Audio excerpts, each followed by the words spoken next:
Depuis qu'on vient de terminer l'hospitalisation de ce patient-là, on va essayer de lui donner un rendez-vous de contrôle. Ok, donc ça sera une occasion de voir la partie rendez-vous ici. Ok, donc je ferme ici. Je vais cliquer sur rendez-vous maintenant. Tout d'abord ici on a l'agenda des rendez-vous qui sont là. Donc j'avais fait déjà des exemples, un examen et puis un contrôle. Ce qu'on va faire maintenant, c'est de créer un rendez-vous pour ce patient-là. Donc le patient dont on vient justement de faire son hospitalisation. Voilà, pour cela je vais cliquer sur ajouter un nouvel rendez-vous. Donc comme vous le savez déjà, on amène le patient, le médecin. Voilà, donc le type là, je vais choisir, je vais dire tout simplement contrôle. Voilà, donc comme il s'agit d'une hospitalisation, donc je vais sélectionner l'hospitalisation. Mais c'est à vous de voir. Par exemple, si c'était une consultation, donc on allait amener la consultation ou bien un examen. Donc je vais choisir l'hospitalisation qui est là. Statut, on va dire en attente. Oui. Date de début, je vais choisir par exemple, je vais dire le 27. Donc le début là, on va dire que c'est 10h, à partir de 10h. Date de fin de rendez-vous, ça va être toujours le même 27 là. Donc à 14h par exemple. À vous de voir. Mais le détail là, moi je laisse ça. Donc toujours à vous de voir. On va enregistrer. Donc comme vous pouvez le voir automatiquement, on vient de voir un rendez-vous de contrôle le 27 ici. Voilà, donc ça s'est ajouté ici. On peut voir maintenant le détail de ces rendez-vous là.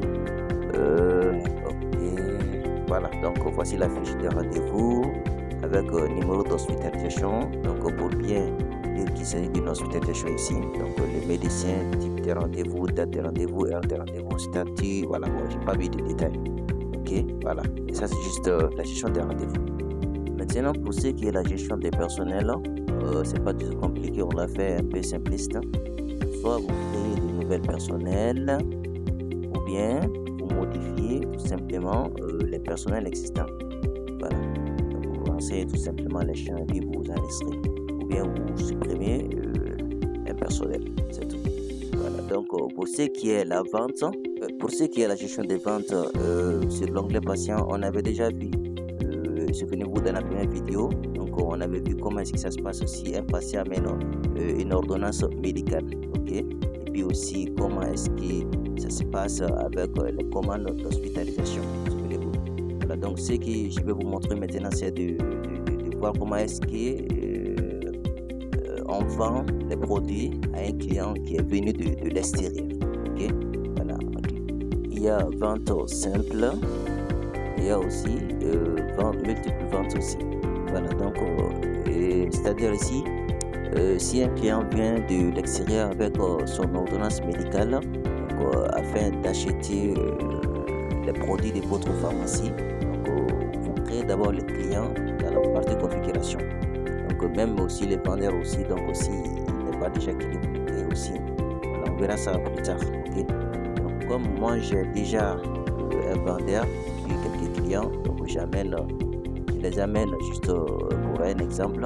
Voilà, je vais ajouter deux produits rapidement. Par exemple, je prends celui-là, deux quantité 2, donc je n'ai même pas de détails ici, j'ajoute ça.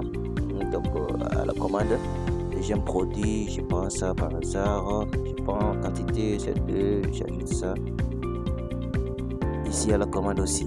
Voilà, donc mode de paiement à vous de voir, un échec bien, donc en espèce. Après vous donnez le prix ici, voilà, et je vais valider ça, valide pour générer la facture. Voilà, on peut voir la facture ici de la vente, vendeur, client, date de vente, code facture. Voilà. Vous avez le choix aussi de sauvegarder la facture ou pas. Voilà, mais en tout cas, vous allez avoir ça ici. Côté facturation, vous allez voir les détails de cette vente-là. Ok, donc moi j'ai choisi non.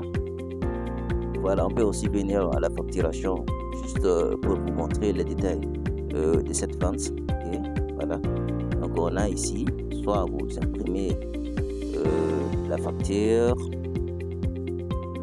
bien vous pouvez aussi voir les détails de la commande ici. Ok, voilà.